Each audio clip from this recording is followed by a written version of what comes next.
Hello and welcome to the Parkinson's Foundation's Cognition Talk series. Today's presentation is How Can Speech Therapy Help with Thinking Changes in Parkinson's? I'm Nancy Nealon, a Community Program Manager for the Parkinson's Foundation. And I'm joined today by two of my colleagues who are behind the scenes, Erin and Danielle. On behalf of all of us, we'd like to warmly welcome you to today's webinar. Just a quick note as we begin. We do share a lot of information, and during our programs, it's understandable that you can't keep track of it all, but don't fret. You will receive a follow-up email with a link to this recording and the slides in a few weeks. If you're new to us and this is your first webinar, I'd like to take a moment just to let you know about the important work of the Parkinson's Foundation. We make life better for people living with Parkinson's by improving care and advancing research towards a cure. We have everything you need to live better with Parkinson's. And we organize our mission into three goals: to improve care for everyone with Parkinson's, to advance research towards a cure, and to empower and educate our global community. And we do all of this building on the energy, experience, and passion of our global Parkinson's community. One example of this I'd like to share with you is, and I hope you will consider participating, we need your input. We've just launched a new initiative, and this is called PD Surveys. So this is just one example of us gaining your input and gaining the input of the global community. We need you to continue to give us your ongoing input, and please consider joining in this effort by making your voice and opinion heard. I also want to let everyone know and remind those perhaps who are not sure, there's so much to access on our website and through our helpline. I encourage you to visit our website, parkinson.org, call our helpline 1-800-4PD-INFO, or email our helpline at helpline@parkinson.org. Please put this on your to-do list. You will be amazed at all you can access. So now we're going to move right into our presentation. And I'm very honored to be able to do this introduction. But first, just some people with Parkinson's disease experience some mild cognitive impairment. The Parkinson's Foundation Cognition Talk series focuses on cognition concerns and challenges.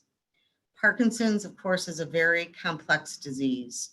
Building a care team from a variety of disciplines who work collaboratively on your behalf should result in the delivery of optimal care for disease and symptom management.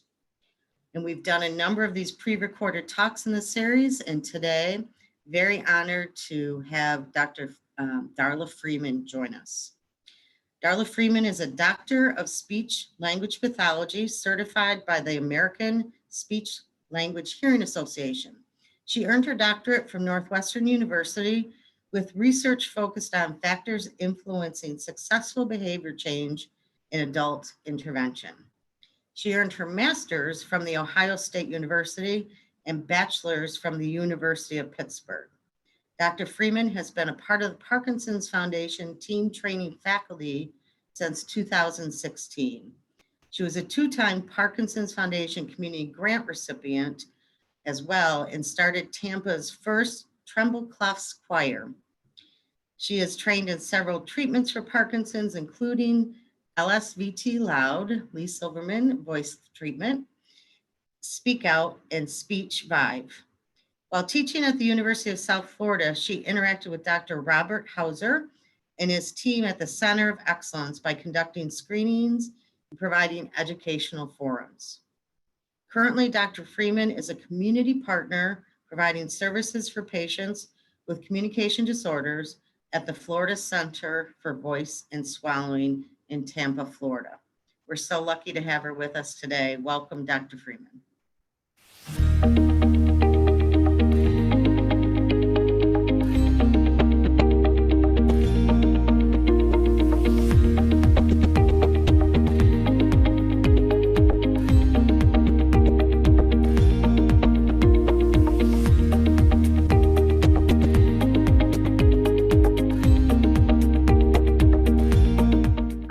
speech language pathology, and what's most intriguing about our field is it's such a wide scope of practice.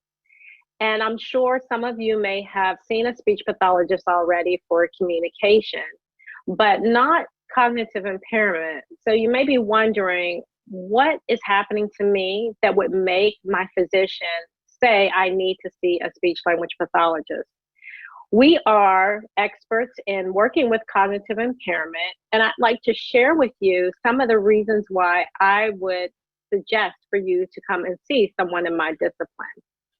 The first is that if you find yourself repeatedly asking the same question over and over again, that's telling me that you're having some type of possible memory loss or syntactical disconnect and not knowing what it is that you're trying to say. So if you're continuing to repeat, this is an indication that a speech pathologist would be needed.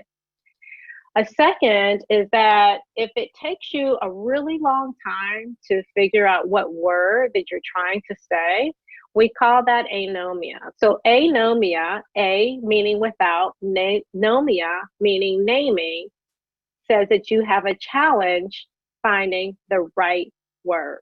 Topic maintenance may become difficult for you during a conversation, and that is simply someone is in a conversational discourse with you, and you lose your concentration and are unable to maintain the actual topic of the conversation.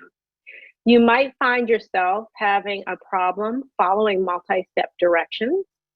And that could be for simple tasks for activities of daily living, such as organizing your laundry.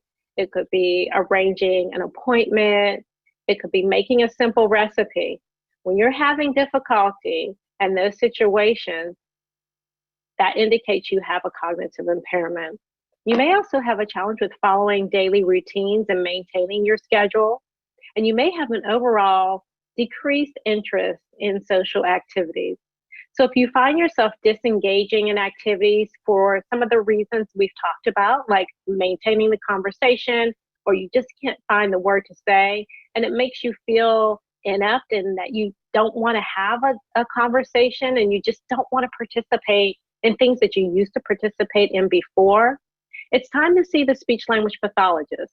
We are the ones that will give a full assessment of your cognitive skills and help you with improving cognitive impairment. We're interested in what your desires are. We're interested in knowing what it is that you can do and what you can't do, and overall how that is impacting your life in an everyday situation.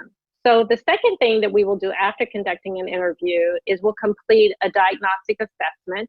That diagnostic assessment will provide for us the degree of cognitive impairment. And from that information, we come together with you and we'll come together with your care partner to talk about what system will be the best for you. That system should be something that will last a lifetime, even if we have to make a little bit of changes as the progression of the disease goes. But we will want to make sure that that device is an integral part of your life, that device makes you successful and being able to be independent with your activities of daily living.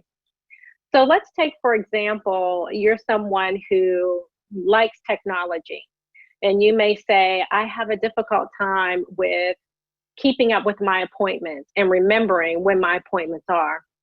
We would work with you to use your smart device, and such as, let's say, the calendar in your phone.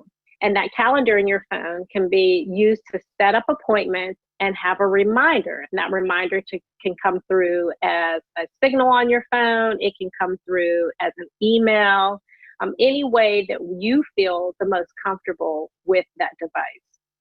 So that is one of the first ways that we address your cognitive impairment in regards to activities of daily living. Speech language pathologists do both one-on-one and group treatment. In group treatment, we address cognitive through formal exercises, but a fun way to do group treatment and focus on cognitive improvement is through choirs. Growing up, I sang in my church choir with my Aunt Darlene. And my Aunt Darlene later was diagnosed with Parkinson's disease, and she ultimately she passed away. But I have such vivid memories of how much she enjoyed music. Even though she didn't think she was the best singer, she always tried. And as she was going through Parkinson's disease, just her hearing a hymn, you could see the excitement and the joy it brought to her. She gave me the first glimpse of what music does for the mind. Music stimulates memory, it stimulates attention and concentration, but most of all, music brings about a sense of community bonding. And I believe there's not enough awareness about singing groups such as the Triple Clefs. Oftentimes, when I mention this to patients, they say, I can't sing. Well, it's not about singing. It's about the skills of memory, the skills of attention and concentration that we're working on through a fun way, through a way that you would not even expect that you would be able to improve a skill. And if you are someone who's looking for a choir, or if you're someone who thinks you want to talk to your speech pathologist or healthcare provider about starting a choir, I think you should do that, because that's how my choir got started. It wasn't because I came up with this ingenious idea. It was because I felt like I was kind of attacked by all my patients. They came to me and said, you know, we want you to start this choir and you should do it. And I did. So the first thing I did was I secured my funding. I applied for a community grant through the Parkinson's Foundation, and I used that money to fund the entire choir. So first, I surrounded myself by someone who knew far more about singing and about choirs than I did. So I hired a music director. And then I went out marketing for the choir. I talked to Parkinson's disease support groups. I went to Parkinson's disease events, and I let them know we were starting this choir. And then I had to find a place for us to rehearse. And that was a little interesting. We wound up practicing in a local library of all places. But what an amazing experience it was, because we were able to share with people in the community what Parkinson's disease was all about, at the same time having a fun, creative way of stimulating our memory.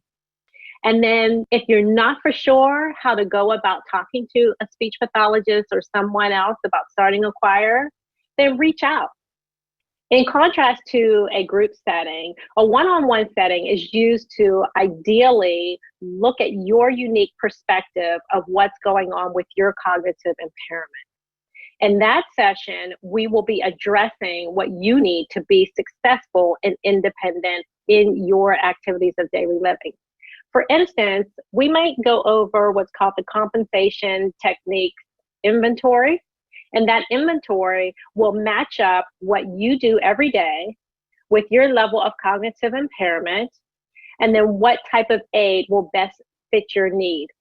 So there's two different types of aids that we use. It's either internal aids or external aids. What we have found is that external aids are the most successful with patients with Parkinson's. Now, maybe at the early onset of Parkinson's, you'll be able to use an internal aid. And internal aids are things like errorless learning or method of loci. But in most situations, I usually go the route of external aids, because I know that that's something we can develop that will last a lifetime for the patient. In a one-on-one session, the speech language pathologist will guide you through using your devices and compensatory strategies effectively and routinely.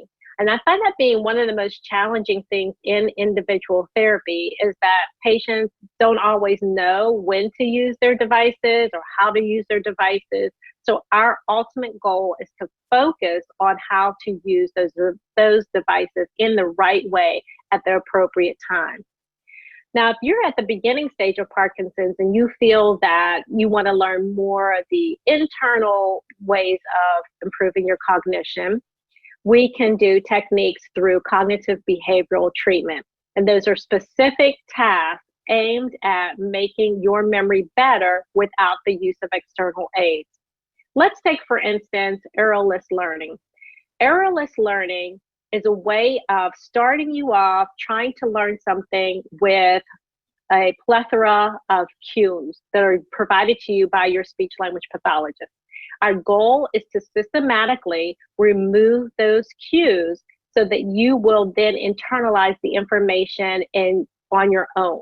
And that information would be geared at helping improve your memory, helping improve your problem solving, organization, and planning skills.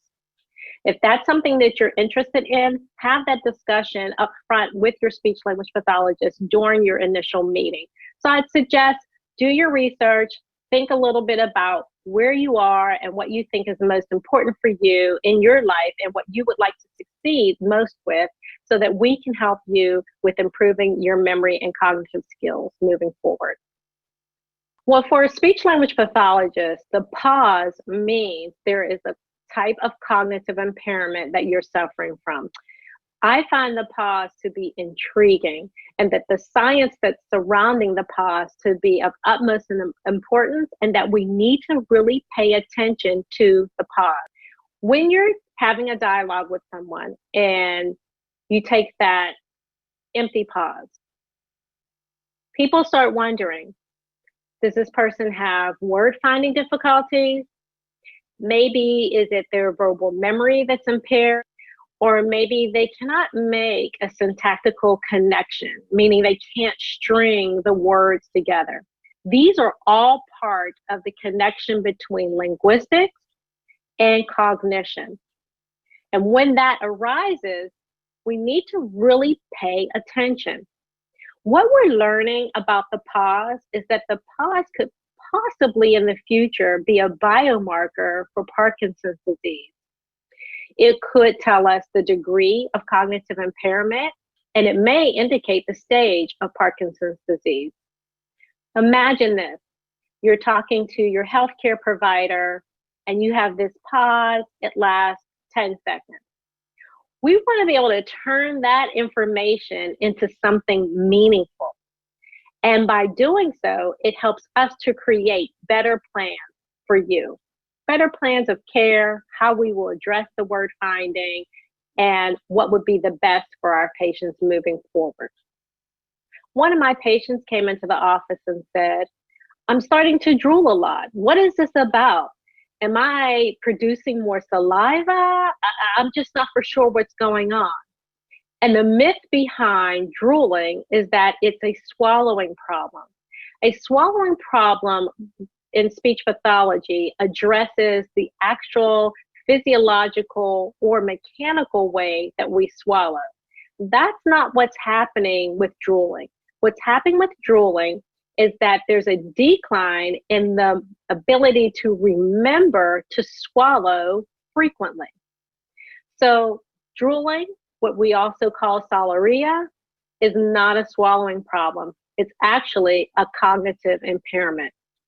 What we train our patients in speech language pathology is to think more about your swallow.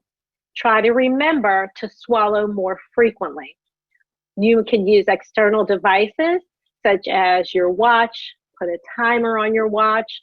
Some people have pulled up a metronome app, and the metronome app can be slowed down so that you swallow at each of those intervals.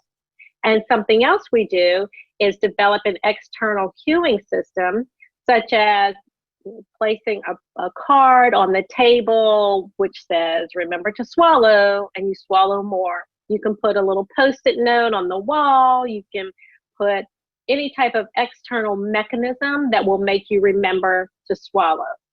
So when you drool, don't think, oh my goodness, what am I doing? What's happening? I have more saliva.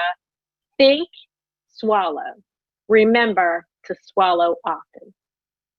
Word finding is a problem with Parkinson's patients, especially during discourse. What we find is that it becomes distracting in conversation. So you're beginning to talk, you're in this fluid conversation with your care partner, family members, healthcare providers, etc., and you lose a word.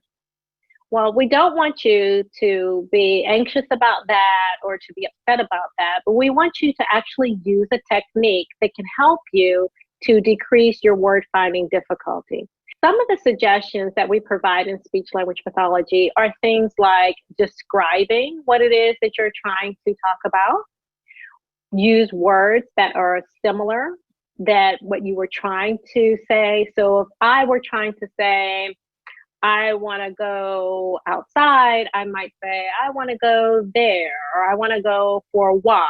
So you're talking in similarities, or you're talking in what we call circumlocution. You're basically going around the topic that you are trying to discuss.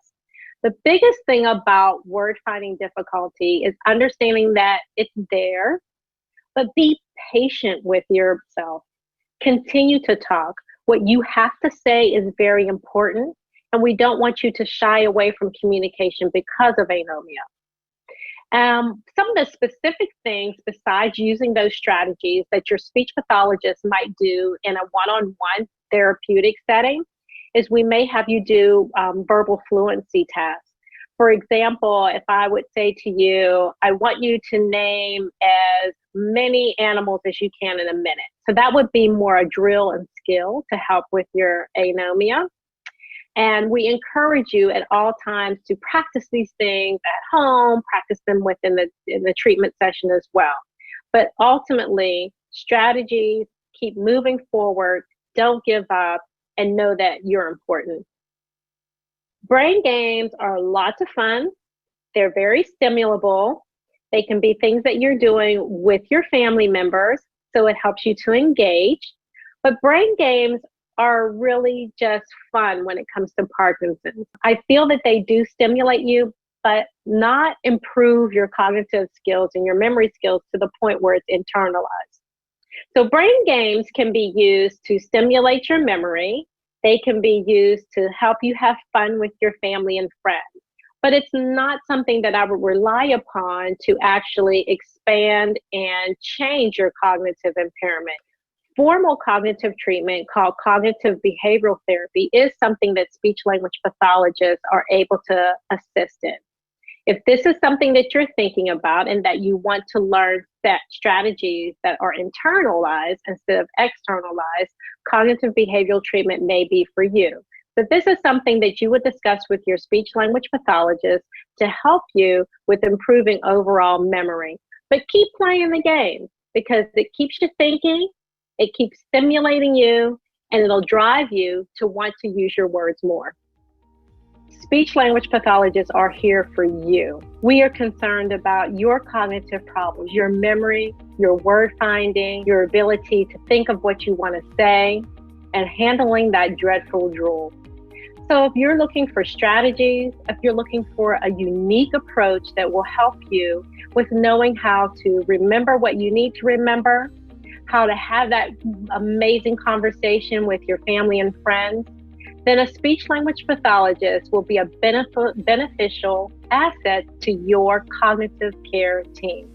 We're looking forward to providing you with the best services uniquely designed just for you.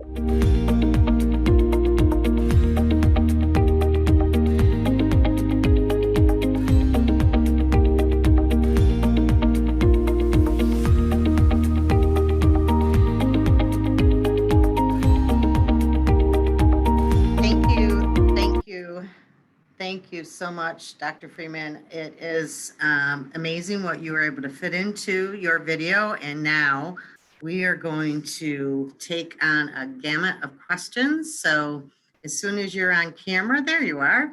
Welcome. Thank you so much. Thank you. Hello. You provided so much great information. So I want to get right to it because we have a lot of material to cover.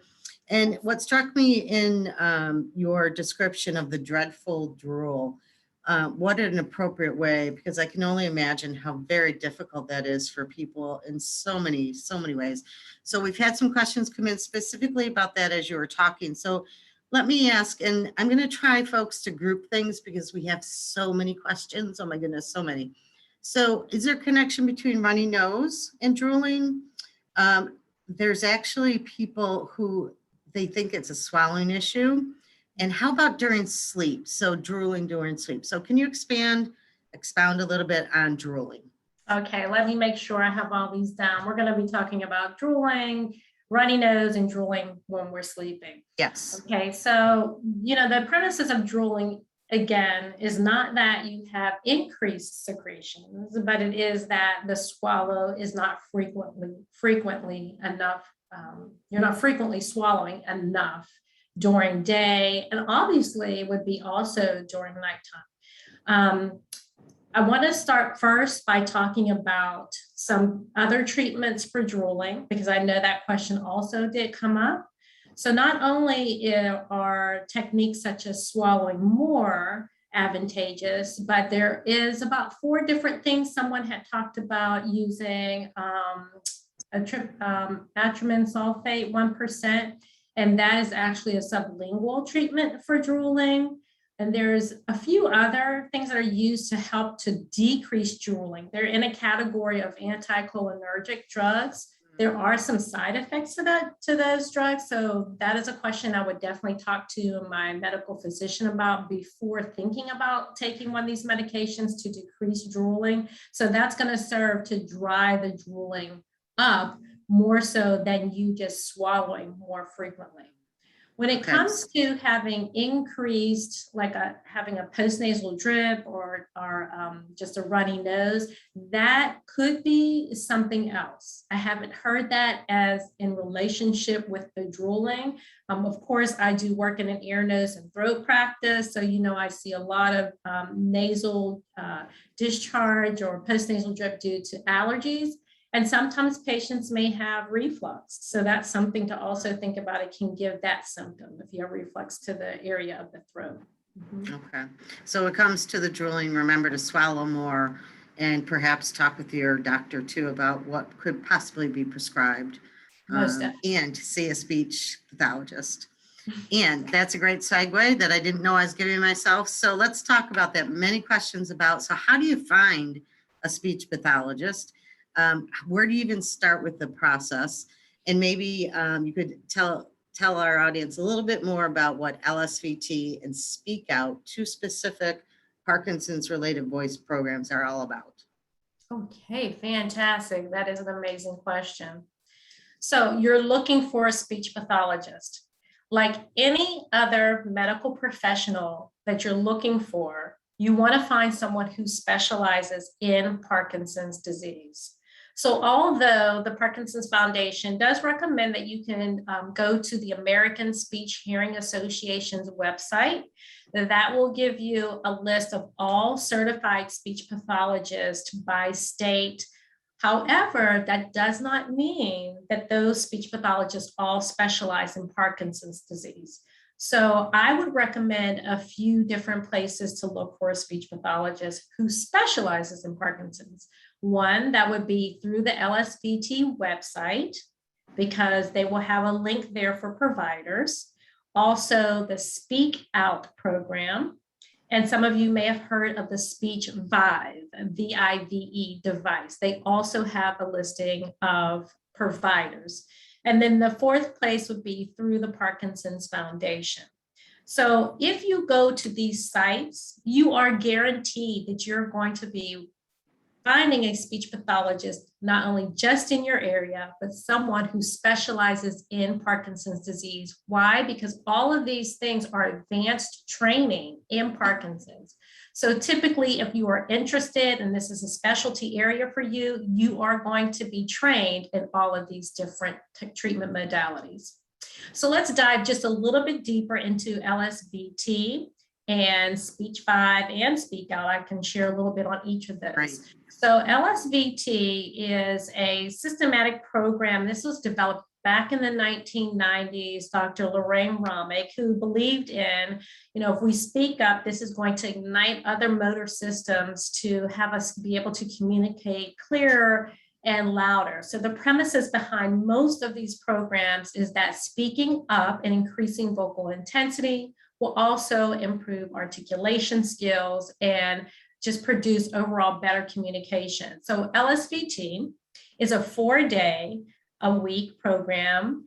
You would go to treatment 1 hour each of those 4 days. The expectation is that you would also practice at home. I do know that there are also some virtual opportunities that are available for patients to participate. You'll have a variety of tasks. The tasks have different hierarchies going from a low level or easy level up to a higher level where you will be speaking in spontaneous speech and speaking in sentences.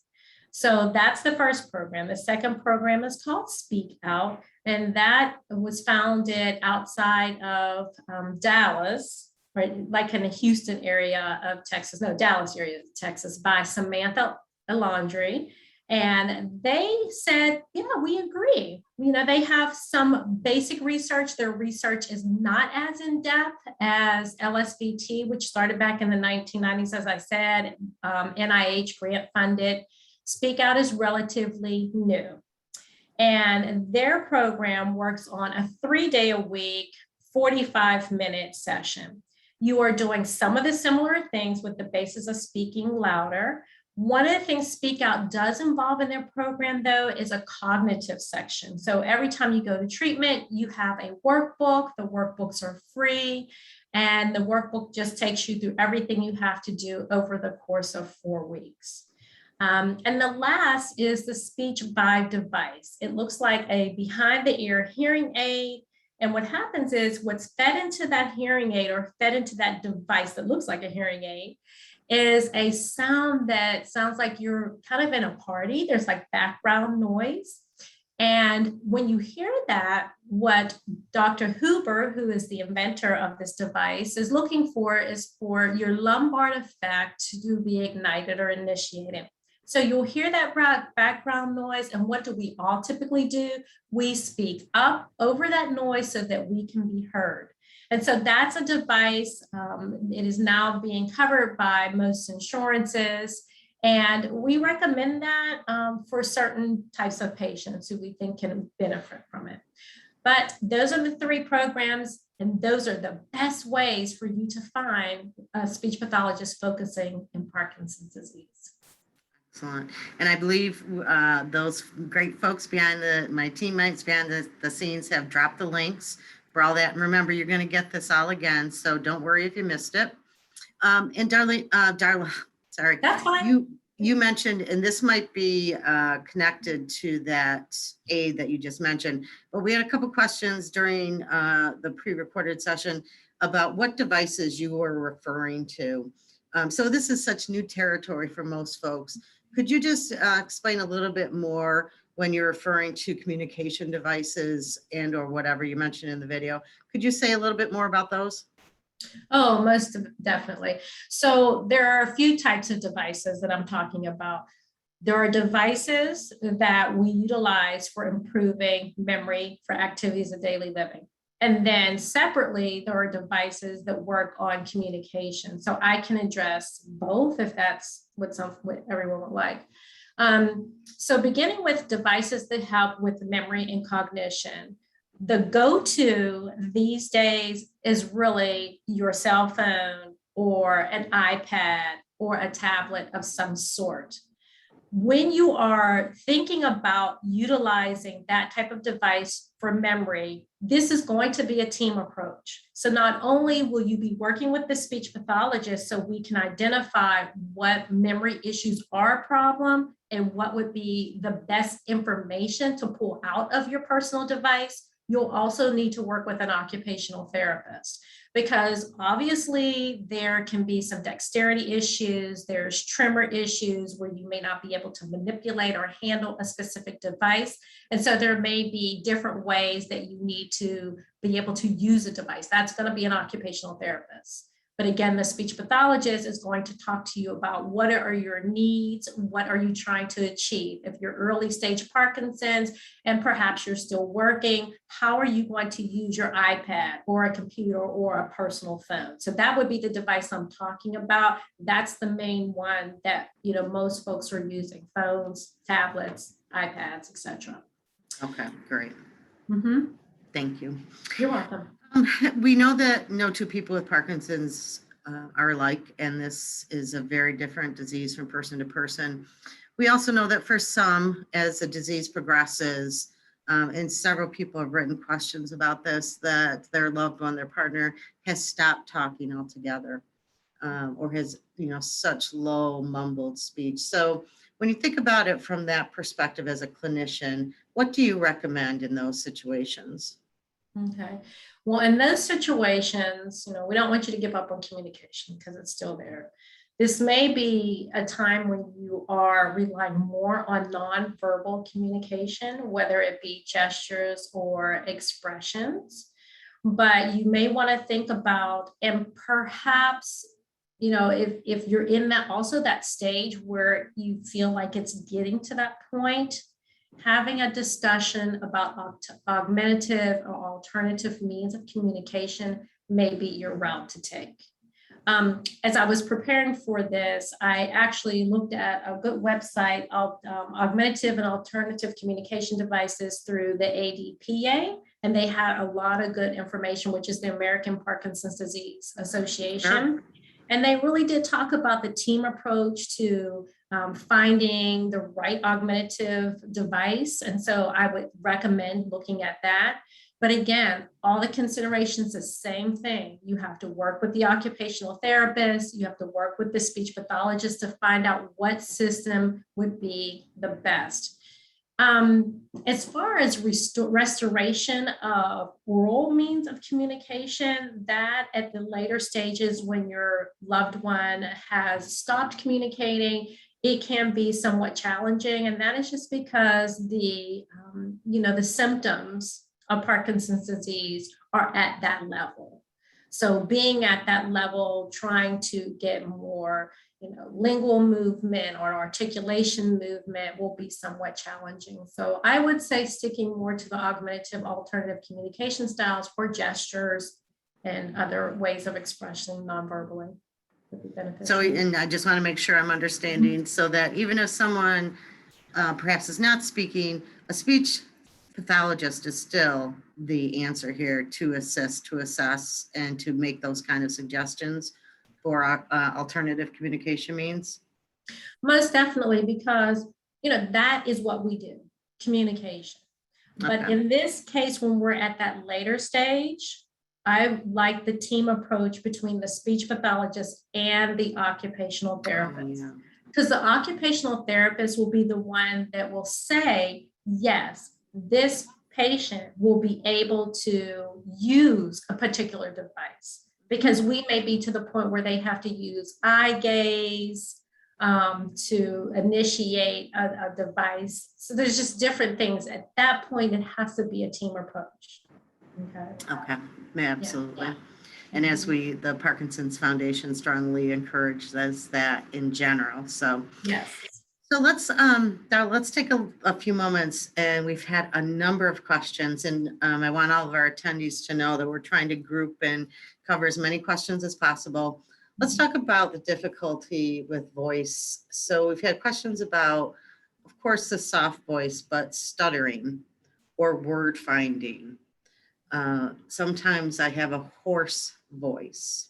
Is it normal to start a sentence and not be able to finish it? Could you, and we know freezing can happen with the mobility, but is there such a thing as speech freezing? So let me try and rephrase it, because I know I'm asking a lot. So I'm talking, we have questions about stuttering, speech freezing, word finding. Like, for example, I've started a sentence, but I can't figure out how to finish it. People who experience a hoarseness. So I've totally given you a lot of questions. So if you can. I'm taking notes. Okay, thank you. And start to address those. I want to once again try and cover as much as we can. Okay. So let's break this down, because this is a loaded question, and anyone you can ask, follow-ups if you like. So let's first start talking about voice, okay? So what we know about Parkinson's is generalized as you move through the stages, you're going to start having, one, some weakness, and second, some rigidity, okay? And when we talk about speech, the core of communicating involves our articulation. So that's the capability for us to use our lips, our teeth, our tongue, and our palate to produce the speech. Now, what can happen is you can have what we call hypokinetic, which is reduced movement dysarthria, okay? And so what that means is that there's not a precise, or shall I say now, the articulators making their movements, it becomes imprecise. So that's what causes the slurred speech.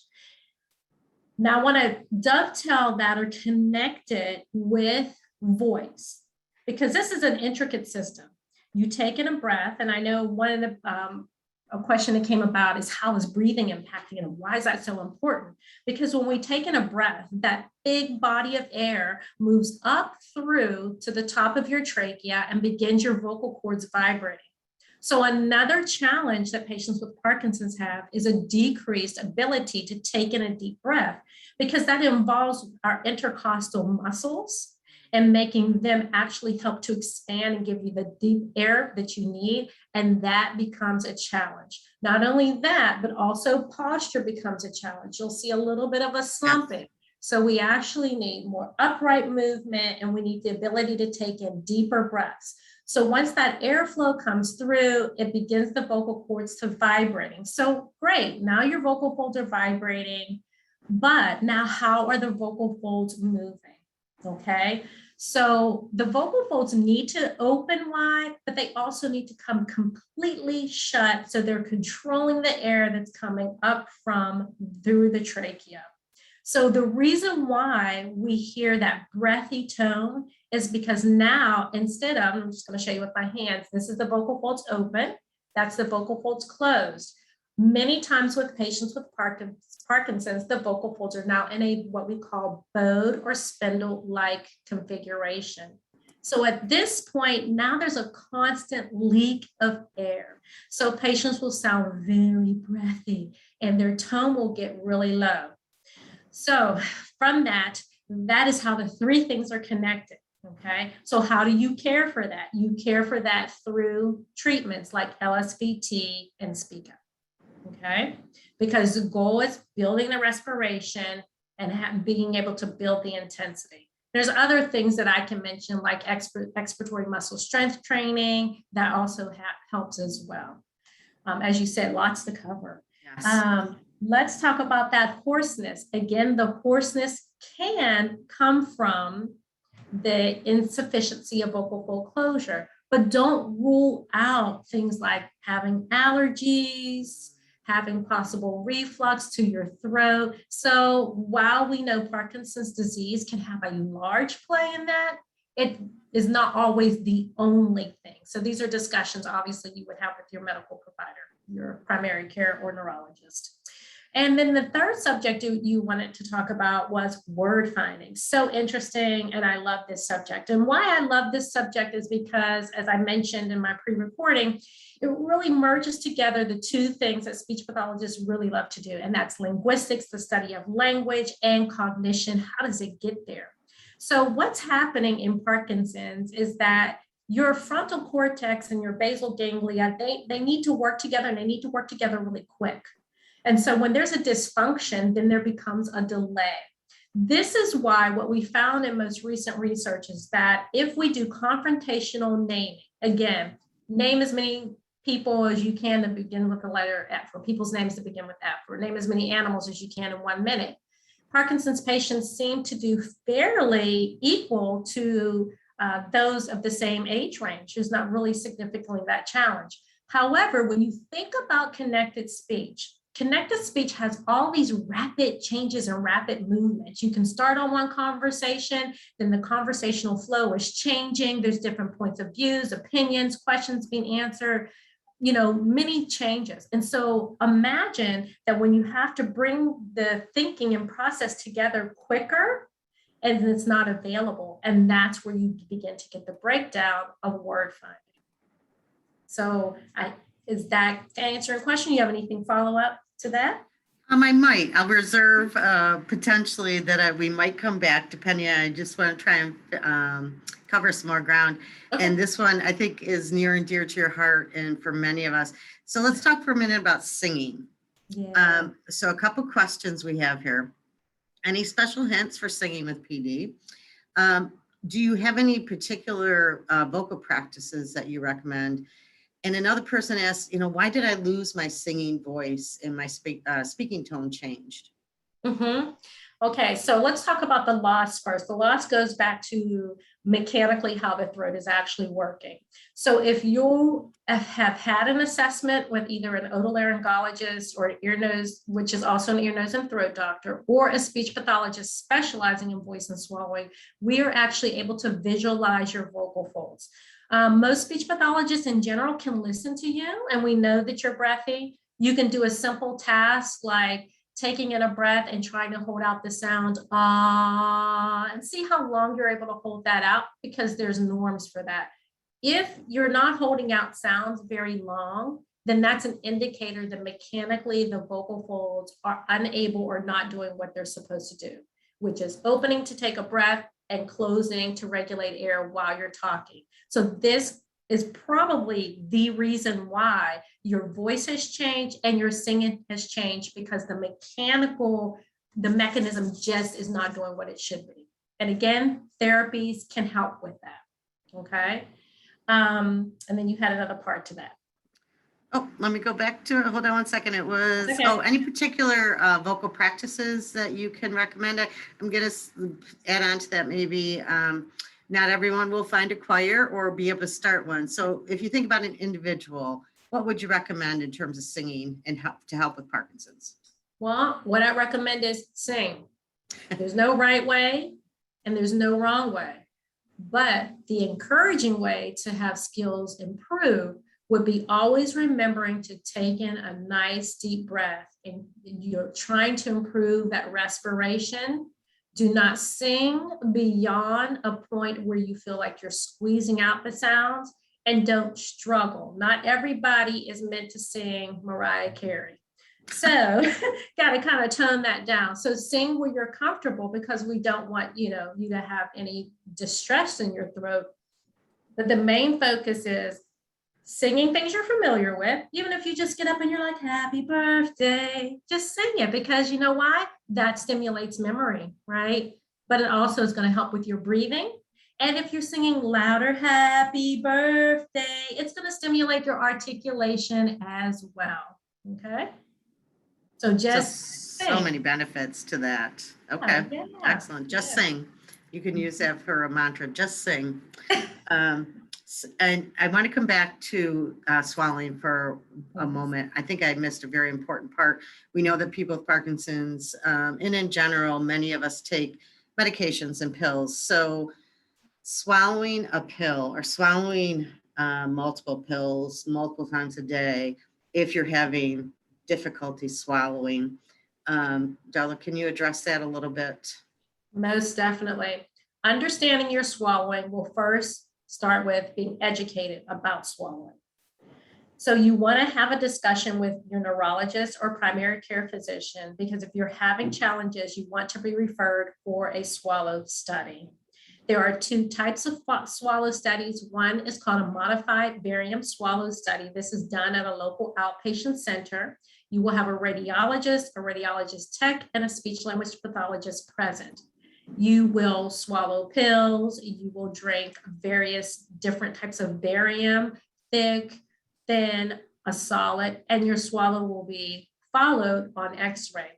Typically at that time, the speech pathologist will try what we call compensatory strategies, things like a hard swallow, a chin tuck, multiple swallows, swallowing a solid followed by a liquid, using a straw, using a cup. This is our time when we're trying to discover what's the safest and best for you as a patient. The second type of swallow study, and these are just two instrumental studies, is called FEES, fiber optic endoscopic evaluation of swallowing. This can be done in an outpatient setting, an inpatient setting. If you so happen to be in a hospital, it can be done at your bedside. What we find most frequently, though, is it's done in an office, and that's the type of study I do. So this study is where we take a fiber optic, a small little scope, and it's fed through the nose, and it contours and just kind of hangs over the top of the larynx. We're watching the back of your tongue move, we're watching the swallow, and we can see the top of the trachea. So there's a lot of good information that we get. We also can do the same compensatory strategies to see what works. So some of the things that speech pathologists recommend when you are having difficulty swallowing a pill, placing that pill into a more solid consistency like applesauce or pudding and trying to swallow it that way, multiple swallows, making sure the swallow is really hard as well. So that is, what we call the golden standard of determining first, where is the patient with their swallowing, and then how can we help them? Okay. I would like to dive, if you don't mind, a little bit into when patients do need to use compensatory strategies and how cognition has a play in that. Okay. Absolutely. So you've seen your speech pathologist, and just like all the strategies I gave you, you're leaving with like 5 strategies. And you're like, oh my goodness, I have a cognitive decline. I don't remember these. How in the world am I going to recall to do all these things? So 2 recommendations. Again, externalize what you need to recall.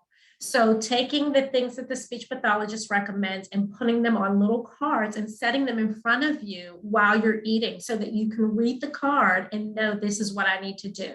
So let's take, for example, you need to put your pill into a puree. So that's your first step. So you never forget, you're not just going to pick up the pill and some water. You're going to say, okay, number 1, I always need to put my pill in a teaspoon of applesauce. Then your second step might be, I want to swallow hard. And your third step might be, I'm going to swallow a second and a third time. So these are things that then you do not have to recall on your own. Okay, so that would be one of the ways that you can externalize your compensatory strategies. Second thing is get care partner involvement. If your significant other is there and they are willing and available to be there to help supervise or to help you with remembering those strategies, that would be another way to restore cognition and making swallowing safer. Okay, excellent. Those are absolutely wonderful. I'd like to take a moment, if we can talk about perhaps those social situations where a person with Parkinson's perhaps has a soft voice and they're trying to join a conversation or trying to complete a sentence. Perhaps there are multiple people, but the voice just tapers off.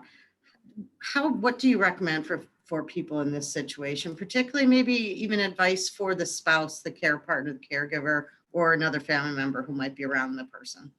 Okay, so the first recommendation I would make for the Parkinson's patient is just remember what you do in LSVT, Speak Out, Speech 5, etc.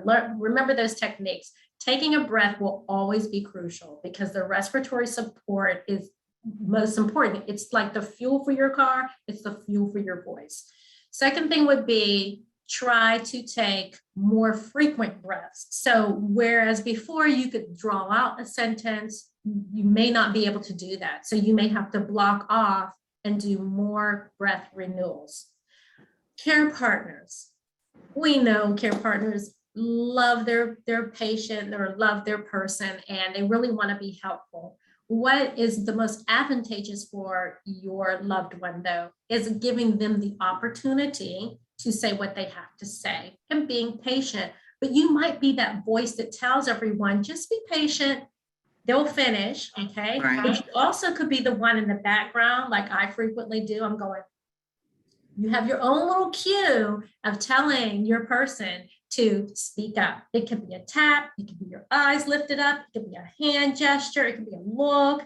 That's for you two to figure out, because again, internalizing strategies, what you do with think loud and speak loud, that's still a strategy. And sometimes you may not be able to internally regulate that you have to do that every time. So you continue to need that external stimuli to help you. Excellent suggestions. Excellent. Mm-hmm. Darla, let's take a moment and talk about DBS. DBS is deep brain stimulation. Yep. Some people with Parkinson's it's appropriate for, and they have this surgery, this intervention. Any research studies, anything that you're aware of related to speech, cognition, DBS in terms of Parkinson's? Well, I've had the pleasure to have DBS patients come in for speech. So that's always been one of the questions. Should I continue with speech pathology services, even though I've had DBS? Most definitely you should. What we found, and what personally I know about DBS, is that while it is helping with motor function, it typically will decrease tremors automatically. I've seen it happen before, but it doesn't improve necessarily the speech. And I'll tell you why. It's going back to the foundation of how voice and speech are produced. Okay. So DBS does not necessarily, doesn't change the mechanical movement of the vocal folds. It comes back to that. So if your vocal folds close like this, they close like that. And DBS is not going to change that. So you still have that leak. Okay. Mm-hmm. Same thing with articulation, because rigidity sets in. DBS still focuses so much on movement and reducing tremors. It doesn't help with over-exaggeration and articulatory precision. So while there are just great advantages to DBS, unfortunately, there's not much research or outcomes that are showing us that DBS is changing voice or changing swallowing, because at the core of it, we would have to change what's going on in the laryngeal mechanism. So that's very interesting, and something I hope that we'll be hearing more about, as DBS certainly is an option for some people. We have covered a lot of ground, and this is going to be our last question for today, but I have another comment about this, but we want to get, Darla, your answer to this. What is the difference between a speech language therapist and a speech pathologist? Absolutely nothing. Absolutely nothing. We have evolutionized from being a speech diction teacher. I mean, I can tell you so many names for speech pathologists. It's speech language pathologist, speech therapist, speech teacher. We're a lot of different things, but I can explain our name. If you go to the American Speech and Hearing Association website, officially, we are speech language pathologists. Okay. We do a whole lot more than just speech and language, obviously. However, the pathology part is because we diagnose speech disorders. So you could come to me and I could say, you have dysarthria, you have dysphagia. So we are able to classify that and to diagnose it. Whereas, how many things are preserved for the MD, like the MD has their things that they diagnose, but a medical doctor, he'll say they have dysarthria, but they don't assess to diagnose that. Our assessments are specific for communication and swallowing disorder. So that's where we are beyond therapists. Pathologist means we can diagnose. Okay. Mm-hmm. And clearly, speech pathologist is such a vital part of the healthcare team surrounding someone with Parkinson's. And you have, I think, brought us so much new information today. We are so thankful to you for sharing your time doing the video, for sharing all this time, for doing all the extra work you did as well.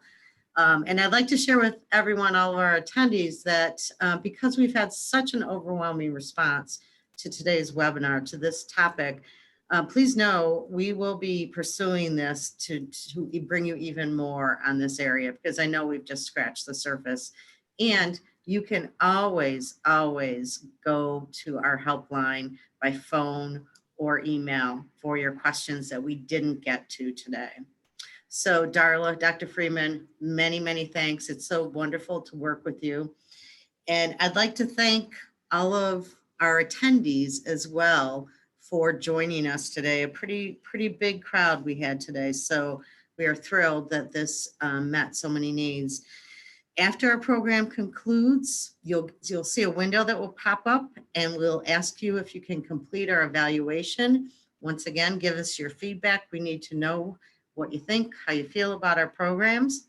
And as I said at the beginning, there's lots to see and hear today. So you will receive a link to this recording of this program. You get to watch it, hear it all again when you receive a follow-up email from us in just a week or two, approximately. So thank you again, Darla. Thank you to all of our participants and attendees. And lastly, I just want to reiterate and encourage you once again, tap into our resources. PD Health at Home is a program that we launched last year. This next Wednesday, you'll be able to tune in to hear just a very casual conversation. You heard us mention DBS already. That's the topic for next Wednesday. Go to parkinson.org/PD Health, and you'll be able to check out everything coming up and everything that we've archived. And once again, please check out our website, parkinson.org. Call our helpline, 1-800-4PD-INFO, or email our helpline. And we say thank you so much to everyone today from the Parkinson's Foundation, and we look forward to having you join us again in the future. Thank you, Nancy. Thank you.